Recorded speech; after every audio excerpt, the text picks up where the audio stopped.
الناس يريد أن ينتهي من بنته لأنها تقل عليه في البيت. والله أن تبقى بنتك عندك مدى الحياة أعظم وأشرف من أن ترسلها إلى زوج يشرب المخدرات. والله أن تبقى بنتك عندك في بيتك عانس في بيتها والله أشرف وأعظم وأرحم من أن تزوجها لإنسان لا يتقي الله عز وجل، يرسلها لك بعد سنوات جدة هامدة أو مضروبة. اسألوا عن أزواج بناتكم قبل أن يتقدموا لهن. مصيبتنا أننا نسأل عن المال. إذا جاء الرجل إلى بنتي أسأل عن ماله، أسأل عن نسبه، أسأل عن حسبه، أسأل ماذا يملك من المال. أول سؤال لك وظيفة؟ أول سؤال عندك شقة؟ أول سؤال كم المهر؟ من يقول له ما دينك؟ كيف هي علاقتك مع الله؟ ما هي وظيفتك في السماء؟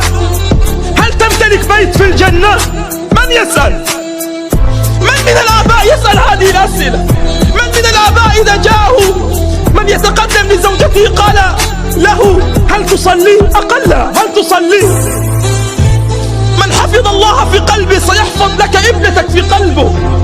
ولكن رجل لا يصلي أصلا، رجل يتعرض على حقوق الله ويتعدى على حدود الله، تظنه سيحفظ زوجتك سنة سنتين ثلاثة ثم بعد ذلك فنحن نسمع يعيدها جثة هامدة إلى والده، جثة هامدة، لأنه تاجر بالمخدرات، لأنه مدمن على الكحول، لأنه سارق.